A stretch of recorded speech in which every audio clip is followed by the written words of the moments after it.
Assalamualaikum warahmatullahi wabarakatuh. Good morning, students. How are you today?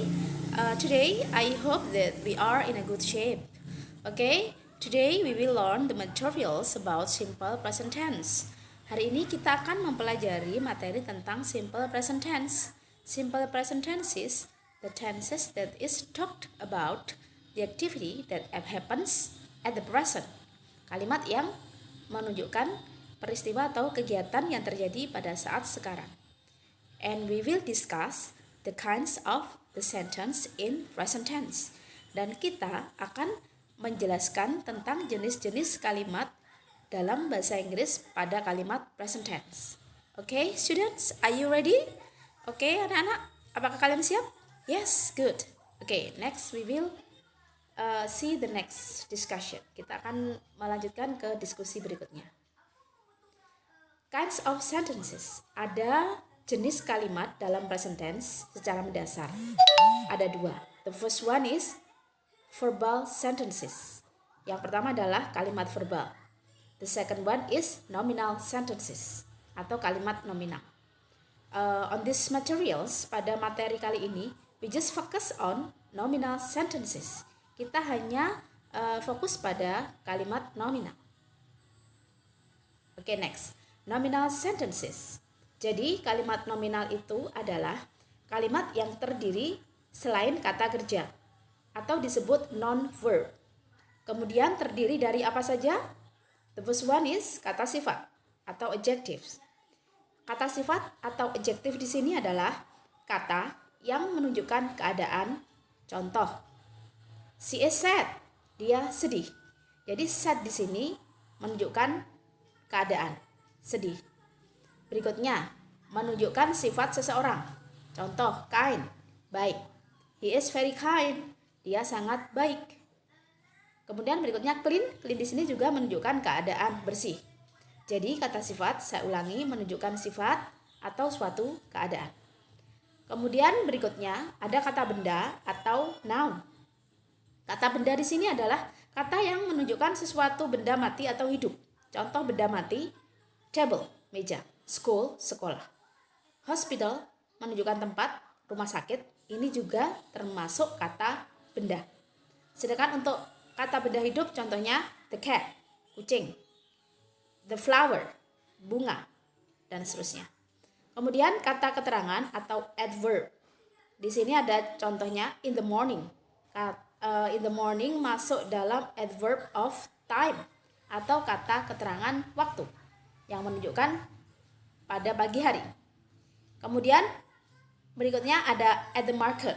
At the market di sini adalah di supermarket, menunjukkan keterangan tempat atau adverb of place. In the house sama adverb of place, di dalam rumah. Kemudian secara umum nominal sentences ini diikuti oleh to be, is, am, are, yaitu to be yang digunakan pada kalimat present tense. Oke, kita diskusikan masing-masing dari to be untuk apa saja. Yang pertama, is itu digunakan untuk subjek satu atau yang jumlahnya tunggal. Contohnya, he, dia laki-laki, jumlahnya satu. Misal namanya adalah Budi, maka kita boleh menggunakan kata ganti he. Sinta, atau dia perempuan yang bernama Sinta, boleh kita ganti menjadi she. Benda yang jumlahnya satu, kita boleh menggunakan kata ganti it. Contohnya, the cat. Ya, the cat di sini adalah kucing, jumlahnya satu, maka kita boleh menggunakan kata ganti it. Contoh lain, the pen, pulpen, jumlahnya satu, kita boleh menggunakan kata ganti it. My sister, saudara perempuanku, jumlahnya satu, boleh kita ganti menjadi she. Ani nama orang juga boleh kita ganti menjadi she. This digunakan ini yang jumlahnya satu. Contoh, this book, buku ini. This pen, pulpen ini. That itu jumlahnya satu. Examples, that book, buku itu. That apple, apel itu. Oke, students, semua subjek yang ada di sini yang jumlahnya satu itu menggunakan to be, is. Oke, next. Are adalah subjek banyak, yaitu subjek yang digunakan lebih dari satu. maka to be-nya menggunakan are. Examples, contohnya they, mereka, we, kami, you, kamu, the people, orang-orang, these pens, ini pulpen banyak, those books, itu buku banyak. Jadi semuanya menggunakan to be are. Sedangkan am hanya digunakan untuk to be I. Saya ulang. Sedangkan am hanya digunakan untuk subjek I. Contoh, I'm a student. Saya adalah seorang murid. Next, berikutnya. In summary, secara rangkuman, we have 3 kinds of to be. Kita ada 3 macam bentuk to be. Yang pertama adalah are, digunakan untuk subjek yang jumlahnya banyak atau lebih dari 1 orang atau benda. They, kami. They itu mereka. We, kami. You, kamu. Sedangkan to be is untuk yang jumlahnya 1 saja. Contohnya she, it, he. Sedangkan I khusus untuk saya atau aku. Berikutnya, bentuk kalimat secara umum ada 3 macam. Basically, 3 types of sentences. The first one is positive, second one is negative, the third one is interrogative.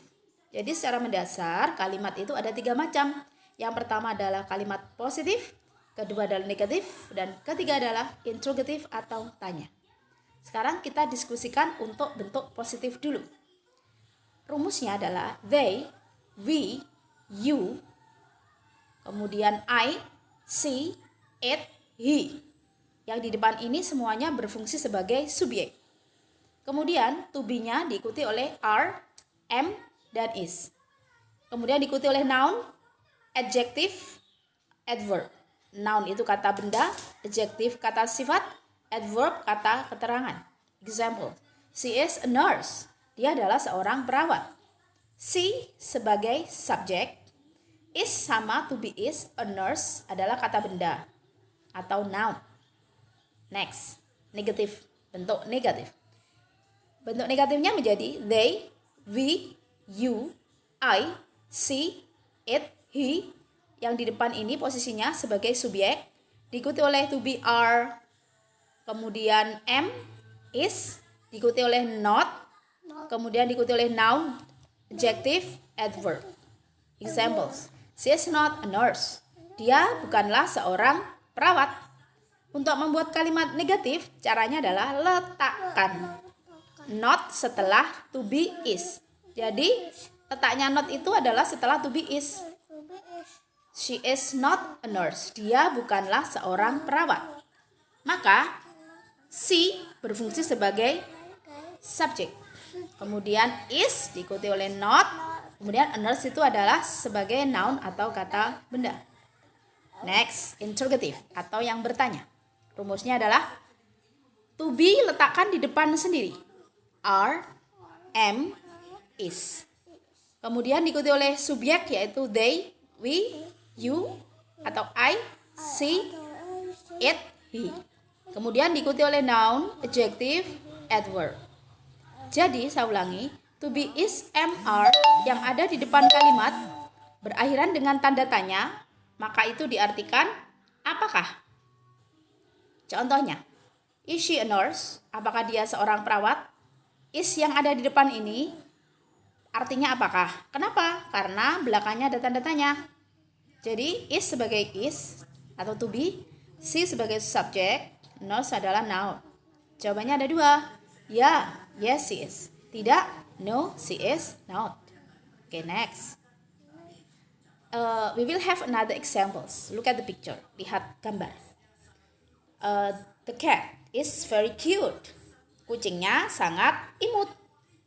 Bentuk positif. Bentuk negatifnya tinggal menambahkan kata not setelah is menjadi the cat is not very cute. Kucingnya sangat tidak imut. Terus kalimat tanya menjadi is the cat very cute? Apakah kucingnya sangat lucu? Jawabannya adalah ya, yes it is. Tidak, no it is not. Pada kalimat ini cute itu diartikan imut, menunjukkan keadaan atau sifat dari si kucing yaitu lucu. Maka cute itu termasuk kata sifat. Okay, next. Look at the picture. They are in the classroom. Mereka berada di dalam kelas. Bentuk negatifnya, they are not in the classroom. Mereka tidak ada di dalam kelas atau mereka tidak berada di dalam kelas. Bentuk tanya menjadi, are they in the classroom? Apakah mereka berada di dalam kelas? Jawabannya, yes they are. Ya. No they are not. Tidak. Classroom di sini adalah kelas. So, classroom itu adalah tergolong verb of place atau keterangan tempat. Okay, students, do you understand for the materials that I have explained to you? Anak-anak sudah paham materi yang sudah saya jelaskan kepada kalian? I hope so. You are smart students. Saya harap demikian karena kalian adalah murid-murid Miss Ena yang sangat pintar. Okay, now we come to the end of these materials. Kita berada di bagian terakhir dari materi kita hari ini. Sebagai catatan atau rangkuman, jika ada is, am, are atau to be diikuti oleh kata benda, maka artinya adalah. Contohnya, she is a tailor. Dia adalah seorang penjahit. A tailor di sini penjahit. Karena a tailor adalah kata benda, maka is di situ diartikan adalah. Nomor 2. Jika ada is, am, are diikuti oleh kata sifat, maka nggak ada artinya. Contoh, they are smart. Smart di sini artinya pintar. Pintar adalah kata sifat. Maka to be are tidak ada artinya. Langsung artinya menjadi mereka pintar. Number 3. Is, am, are atau to be diikuti oleh keterangan tempat diartikan berada. Contoh, we are in the hospital. Kita berada di rumah sakit. Hospital itu artinya rumah sakit, menunjukkan keterangan tempat. Saya ulangi, in the hospital, di dalam rumah sakit, menunjukkan keterangan tempat. Jadi kata in artinya di dalam, the hospital, rumah sakit. Maka are di situ diartikan berada. Okay students, I think we come to the end of these materials. Thank you very much for your attention. I do hope so that you have understood the materials today. Saya harapkan kalian memahami materi hari ini. Happy studying. Don't forget to stay healthy and safe. And get away, avoid the coronavirus. And kita dijauhkan dari virus corona. Wassalamualaikum warahmatullahi wabarakatuh. Bye.